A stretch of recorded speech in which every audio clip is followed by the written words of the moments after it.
मैंने आपसे कहा था कि अगर राहु और केतु अच्छी अवस्था में हों, जन्म कुंडली में कारक हों और व्यक्ति का सपोर्ट करें तो ऐसा व्यक्ति जीवन की बहुत ऊंचाइयों को छूता है।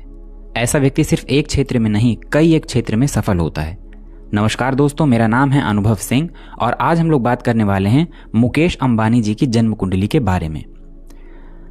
ये जन्म कुंडली इतनी महत्वपूर्ण क्यों है? वो इसलिए क्योंकि इस एक कुंडली में आपको बहुत से ऐसे योग दिखाई दे जाएंगे जो शायद आपकी जन्म कुंडली में भी हों। अब आपको देखना यह है कि आप उन योगों का किस प्रकार से इस्तेमाल कर रहे हैं। सबसे पहले बात करते हैं मुकेश अंबानी जी की। तो ये भारत के ही निवासी हैं और बहुत बड़े उद्योगपति हैं। इनका जन्म 19 अप्रैल 1957 को शाम को 6 बजे एडन, जो यमन की एक जगह है, वहां पर हुआ था। इनके पिता स्वर्गीय श्री धीरू भाई अंबानी जी उस समय एडन में थे जब इनका जन्म हुआ था। इनके पिता पेट्रोल पंप में एक साधारण सी नौकरी करते थे और उन्होंने एक पत्रकार से अपने इंटरव्यू के दौरान ये बात कही कि पेट्रोल पंप में काम करते हुए वो कई बार ये सोचते थे कि वो एक दिन जीवन की नई ऊंचाइयों को छुएंगे और सर्वोच्च शिखर पर पहुंचेंगे। सबसे पहले मैं आपसे बताऊं तो मुकेश अंबानी जी के जो पिता हैं स्वर्गीय श्री धीरू भाई अंबानी जी, उनकी जन्म कुंडली मकर लग्न की है।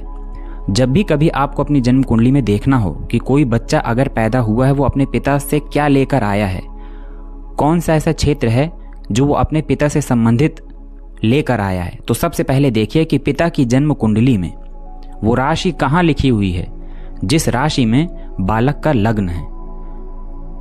मुकेश अंबानी जी का लग्न तुला लग्न है और मकर लग्न में ये तुला राशि दशम भाव में बनती है, यानी ये व्यक्ति अपने पिता का कर्म दशम भाव लेकर पैदा हुआ है और यही हुआ।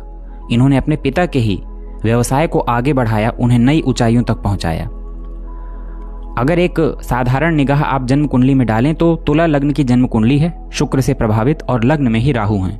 कई बार मैंने आपसे बताया वृषभ, मिथुन, तुला, कन्या, मकर, कुंभ, इस तरह की जन्म लग्न में राहु कारक होते हैं। दूसरे भाव में शनि है, वक्री।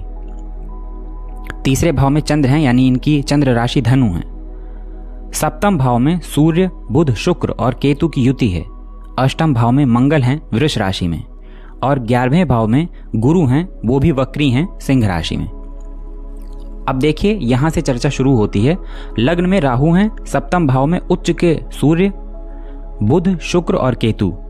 जब अभी कुछ दिनों पहले ही हम लोगों ने प्रत्येक ग्रह का लग्न में प्रभाव जाना था, उस समय सूर्य का सप्तम में जब भाव मैंने आपको बताया था, तो मैंने आपसे कहा था सूर्य सप्तम में होते हैं तो ऐसा व्यक्ति सर्वोच्च शिखर में पहुंचने की कोशिश करता है, क्योंकि सूर्य राजा हैं।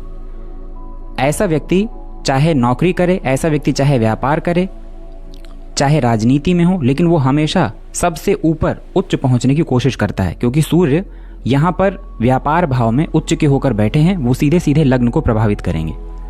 सूर्य और बुध का बुधादित्य योग, बुध और शुक्र का लक्ष्मी नारायण योग। वहीं अगर देखें तो ऐसा नहीं है कि सिर्फ इस कुंडली में अच्छे योग ही हैं। केतु साथ में बैठा है। केतु सूर्य के साथ ग्रहण योग, बुध के साथ जड़ योग और शुक्र के साथ भी केतु की युति को बहुत अच्छा नहीं माना जाता। लेकिन मैंने आपसे कई बार बताया है कि केतु जिस ग्रह के साथ बैठते हैं उस ग्रह के प्रभाव में वृद्धि कर देते हैं। सूर्य सप्तम भाव में उच्च के होकर बुध आदित्य योग का प्रभाव सीधे लग्न पर। ऐसा व्यक्ति दिमाग से तेज हो जाएगा। ऐसा व्यक्ति अपने व्यापार में हमेशा एक्टिव रहेगा। ऐसा व्यक्ति जो सोचेगा, जिस चीज की प्लानिंग करेगा, उसको हूबहू मेहनत के दम पर अपने व्यापार में लागू करने की कोशिश करेगा। बुध और शुक्र का जो लक्ष्मी नारायण योग होता है, ये योग मुख्य रूप से लक्ष्मी के लिए, व्यापार के लिए बहुत अच्छा, बहुत श्रेष्ठ कर माना जाता है। अब देखिए तुला लग्न की जन्म कुंडली है और ये जन्म कुंडली शुक्र से प्रभावित है, तो क्या दूसरे ऐसे उद्योगपति नहीं होंगे जिनके पास इतना ही पैसा हो या वो भी अमीर हों, लेकिन ये हमेशा चर्चा में क्यों रहते हैं? शुक्र प्रभावित लग्न हैं। और अगर आप गौर करेंगे तो श्री मुकेश अंबानी जी ज़्यादातर तो इसलिए फेमस होते हैं कि उनका कितना बड़ा बंगला है, उनके पास कौन कौन सी गाड़ी हैं, उनके घर में, उनके घर जहाँ उनका मुख्य पर्सनल उनकी बिल्डिंग है उसके ऊपर हेलीपैड है जहाँ हेलीकॉप्टर उतर सकता है, उनके पास प्राइवेट जेट है। यानी ऐसी चीज़ें जो शो ऑफ के लिए देखी जाती हैं, यानी दिखावा। मुकेश अंबानी जी के पास जितनी संपत्ति है उस हिसाब से वो दिखावे में भी, यानी बाहरी दुनिया में भी, चमक धमक में भी उनका खूब नाम है। रिलायंस इंडस्ट्री जो मुकेश अंबानी जी की है, ये इंडस्ट्री सिर्फ एक क्षेत्र में काम नहीं करती, ये कई एक क्षेत्र में काम करती है। तो ऐसा इंसान अब सप्तम भाव में सूर्य, बुध, शुक्र और केतु, ऐसा इंसान देखिए, शुक्र और बुध लक्ष्मी नारायण योग, ऐसा इंसान खूब एक्सपेरिमेंट करेगा, हर एक क्षेत्र में सफलता पाने की कोशिश करेगा। अब वहीं बात करें शनि और मंगल, ये बात भी मैंने आपको कई बार बताई है कि जब भी जन्म कुंडली में शनि और मंगल इनका आपस में दृष्टि संबंध हो तो ऐसा व्यक्ति टेक्नोलॉजी में, तकनीकी क्षेत्र में बहुत तेज हो जाता है। ऐसे व्यक्ति को तकनीकी दूसरे लोगों की अपेक्षा ज़्यादा समझ में आने लगती है। वहीं चंद्रमा अगर बात करें तो चंद्रमा तीसरे भाव में है और चंद्रमा स्वामी कहाँ के हैं? दशम भाव के। जब भी व्यक्ति का संबंध तीसरे भाव का 10वें भाव से संबंध बनेगा, यानी पराक्रम का कर्म से संबंध बनेगा, ऐसा इंसान खूब मेहनती हो जाएगा और अपने कार्य क्षेत्र में विशेष सफलता हासिल करता है। कर्म भाव का स्वामी यहाँ बैठ जाए या फिर पराक्रम भाव का स्वामी कर्म में बैठ जाए, पराक्रम भाव और कर्म भाव के स्वामी एक साथ बैठ जाए, इस तरह का कोई भी युति हो, यानी पराक्रम का संबंध कर्म से बन जाए, तो ऐसा इंसान खूब पराक्रमी होगा और अपने कार्य क्षेत्र में खूब आगे बढ़ेगा। अब बात करते हैं फाइनली राहु की। राहु तुला लग्न में योग कारक होते हैं। सूर्य की सीधी दृष्टि राहु पर, बुध की, शुक्र की सीधी दृष्टि राहु पर है, मगर ऐसा राहु, एक तो तुला लग्न में राहु कारक होते हैं, दूसरी बात ये राहु लग्न में बैठकर व्यक्ति के व्यक्तित्व को ऐसा जिज्ञासु बना देंगे, ऐसा व्यक्तित्व बना देंगे कि ऐसे व्यक्ति को जितना मिलेगा उतना उसे कम लगने लगेगा। ऐसा व्यक्ति खूब मेहनती हो जाएगा। ऐसा व्यक्ति जिनके लग्न में राहु होंगे, ऐसे व्यक्ति का जो स्वभाव होगा वो समझ में नहीं आएगा किसी को, वो क्या करने वाला है, कैसा वो डिसीजन लेने वाला है, ये समझ में नहीं आएगा। ऐसा व्यक्ति अपने फायदे के लिए कुछ भी कर सकता है। अब इस विषय में मैं बहुत ज़्यादा अंदर घुस के बात नहीं करूंगा, लेकिन ऐसा व्यक्ति अपने फायदे के लिए कुछ भी कर सकता है, कोई भी निर्णय ले सकता है, लेकिन उसमें उसका फायदा होना चाहिए। लग्न के राहु के लिए हमेशा मैंने आपसे एक बात कही है, स्वभाव रहस्यमयी हो जाता है। ऐसे व्यक्ति का व्यक्तित्व और उसकी क्षमता तो बढ़ जाती है, पोटेंसी तो बढ़ जाती है, लेकिन ऐसा व्यक्ति, अगर साधारण खुले शब्दों में कहा जाए तो ऐसा व्यक्ति अपने कार्य के लिए स्वार्थी भी होता है। ऐसा व्यक्ति तभी दूसरों की मदद करेगा जब उसके पास उससे बहुत ज़्यादा हो। अब देखिए, बुध और सूर्य का जो बुधादित्य योग है, ये सप्तम भाव का फल देने के साथ लग्न का फल दे रहा है। इसी तरह लक्ष्मी नारायण योग का फल सप्तम के साथ लग्न को भी मिल रहा है। इंसान का दिमाग खूब तेज हो जाएगा। ऐसा इंसान बातों को लंबे समय तक याद रखेगा, चीज़ों को मैनेज करना सीख जाएगा। शुक्र के प्रभाव को भी सप्तम भाव में हमने जाना था, जहाँ पे मैंने आपसे कहा था कि अगर शुक्र सप्तम भाव में हो तो ऐसा व्यक्ति अपने जीवन काल में परिस्थितियों को मैनेज करने के लिए जाना जाता है। कितनी ही खराब परिस्थितियां हो, कितनी ही अच्छी परिस्थितियां हो, ऐसा इंसान मैनेज करके जाएगा। और शुक्र के लिए एक बात यह भी है कि शुक्र अगर आपकी जन्म कुंडली के भी सप्तम भाव से संबंध बना रहे हैं तो आप देखिएगा कि जब परिस्थितियां विपरीत होती हैं, ऐसी परिस्थितियां जिसमें इंसान की हिम्मत जवाब दे जाए, तो सप्तम में शुक्र वाला व्यक्ति ऐसी स्थितियों को तुरंत मैनेज कर लेता है। अब यहाँ एक चीज और गौर करिएगा, दूसरे भाव का स्वामी मंगल बनते हैं जो अष्टम भाव में जाके बैठे हैं और सप्तम दृष्टि से अपने ही घर को देख रहे हैं, और यहाँ से पैतृक संपत्ति का विचार भी किया जाता है। अब यहाँ से बैठकर मंगल धन की स्थिति को अच्छा करेंगे ही, लेकिन व्यक्ति को पैतृक संपत्ति में भी लाभ दिलाएंगे। शनि जिस जगह बैठते हैं, जिस भाव में बैठते हैं, उस भाव के प्रभाव में वृद्धि कर देते हैं। और शनि की तीसरी दृष्टि है चौथे स्थान पर, जो उनके खुद की राशि है। यहाँ से शनि को बताया था कि शनि क्षेत्र के कारक होते हैं। यहाँ पर बैठकर शनि खुद से बनाने वाली संपत्ति, भूमि, भवन, ऐसी अचल संपत्ति अपने ही घर में देखकर उसकी वृद्धि करेंगे। गुरु को देखिए, गुरु 11वें हाउस में यानी आय भाव में बैठे हैं। आय भाव में प्रत्येक ग्रह बहुत अच्छा प्रभाव देता है। आय भाव में बैठकर गुरु वक्री होकर पंचम दृष्टि डाल रहे हैं चंद्रमा के ऊपर, सप्तम दृष्टि डाल रहे हैं ज्ञान के ऊपर, और 9वीं दृष्टि डाल रहे हैं व्यापार के ऊपर, यानी जहां पर सूर्य, बुध, शुक्र और केतु की युति है।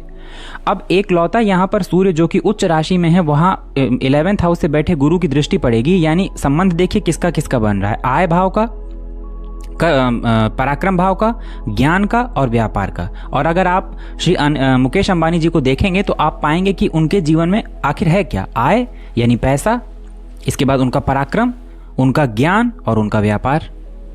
शनि मंगल की जो दृष्टि संबंध है टेक्नोलॉजी। अब ऐसा इंसान जिसका दिमाग भी तेज है, वो आने वाले अवसरों को बहुत अच्छे से पकड़ सकता है। और ऐसा इंसान जो पराक्रमी भी है, तो ऐसे इंसान के पास क्या नहीं होगा, सब कुछ होगा।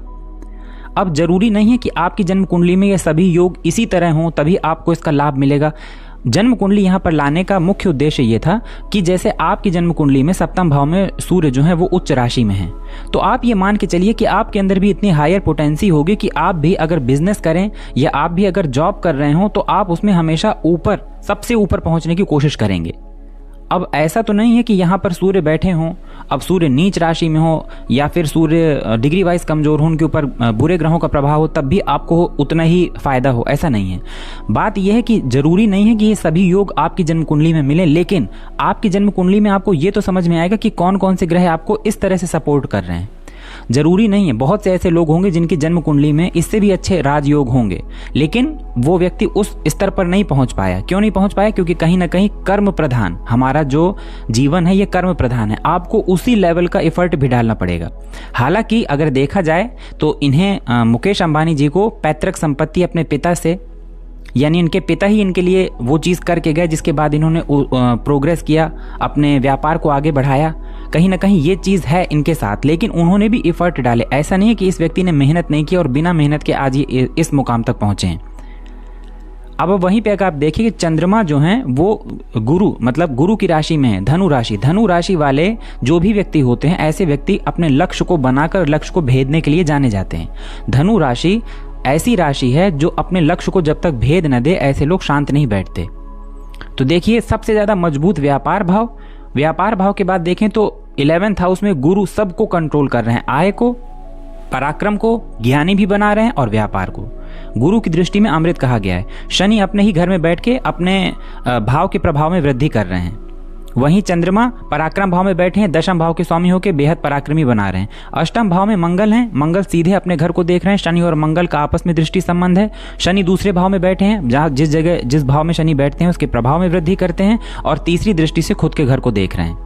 7वीं दृष्टि से मंगल को देख रहे हैं और 11वीं दृष्टि से गुरु को देख रहे हैं, यानी 11th हाउस को, आय भाव को देख रहे हैं। तो किसी भी तरह से आप इस जन्म कुंडली को देखेंगे तो आपको 3 चीजें बहुत स्पष्ट रूप से दिख जाएंगी। पहला, इंसान जो एफर्ट डाल रहा है वो आपको दिख जाएगा, वो आय से मजबूत है, ज्ञान का इस्तेमाल कर रहा है और उसका व्यापार में भाग्य जुड़ा है।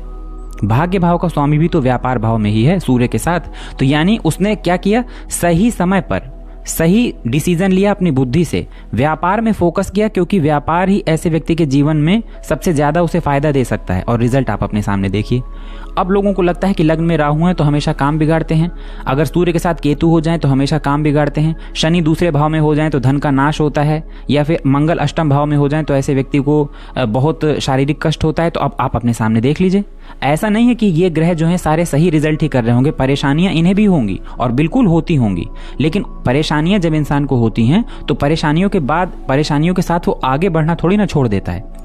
इनके जीवन में बिल्कुल परेशानियां होंगी, लेकिन उसके बावजूद आज देखिए ये किस लेवल पे हैं। शुक्र जो कि 7th भाव में बैठे हैं, ये अपने ही घर को देख रहे हैं। ऐसे व्यक्ति के लग्न को कितना मजबूत कर देंगे। ऐसा व्यक्ति जो है देखने में शानदार पर्सनैलिटी का हो जाएगा। हम लोगों ने चर्चा किया था इसकी, लग्न शुक्र लग्न में बैठकर या फिर शुक्र लग्न में दृष्टि डालकर व्यक्ति के स्वभाव को, उसकी पर्सनैलिटी को बढ़ा देते हैं। ऐसा व्यक्ति समाज में एक अलग दृष्टि से देखा जाने लगता है। यानी ऐसे व्यक्ति के पास भले ही संपत्ति कम हो, लेकिन वो नामी होगा, ख्याति प्राप्त होगा, लोग उसके बारे में जानना चाहेंगे, उससे मिलना चाहेंगे। तो इस प्रकार की जन्म कुंडली की जो ग्रह स्थितियां होती हैं, ये आपको जीवन में आगे बढ़ने के लिए मदद करती हैं। अब सवाल ये है कि क्या आप उसी लेवल का एफर्ट, उसी लेवल का प्रयास कर रहे हैं या नहीं। तो आप भी अपनी जन्म कुंडली में देखिए कि किस तरह से आपकी जन्म कुंडली में वो कौन सा भाव है जो भाव सबसे ज्यादा मजबूत है। अगर आप ये देखना चाहते हैं कि क्या आप अपने पिता का कौन सा भाव लेकर पैदा हुए हैं, क्या ऐसा काम है जो आप अपने पिता की जन्म कुंडली को देखकर ये जान सकते हैं कि आप अपने पिता का कर्म लेकर पैदा हुए हैं, उनका भाग्य लेकर पैदा हुए हैं, उनका धन लेकर पैदा हुए हैं। ये चीजें भी देख सकते हैं आप। और ये भी देखिए कि आपकी जन्म कुंडली में कौन सा भाव। अब धीरू भाई अंबानी की जन्म कुंडली में, माफ करिएगा, मुकेश अंबानी जी की जन्म कुंडली में 7वां भाव सबसे मजबूत है, और ये गवर्नमेंट सेक्टर की नौकरी या प्राइवेट नौकरी करते होते तो क्या आज ये इस लेवल तक पहुंच पाते? तो जवाब है बिल्कुल नहीं। तो इसलिए हम लोग आज ये जन्म कुंडली लेकर आए थे। उम्मीद है कि ये जन्म कुंडली में आपको ग्रह जो दशाएं हैं ये समझ में आई होंगी, और आप भी अपनी जन्म कुंडली से ऐसे ग्रहों को ढूंढ सकते हैं। ऐसे ही आपको भी एफर्ट डालना है अगर आप भी चाहते हैं कि आप जीवन में किसी अच्छे मुकाम तक पहुंचे। तो आपको वीडियो अगर अच्छा लगा हो तो वीडियो को लाइक करिएगा, वीडियो में दी गई जानकारी अगर अच्छी लगी हो तो चैनल को सब्सक्राइब करिएगा और बेल आइकन दबाइएगा, ताकि जैसे ही कोई नया वीडियो इस चैनल में डाला जाए तो उसका नोटिफिकेशन सीधे आप तक पहुंच जाए।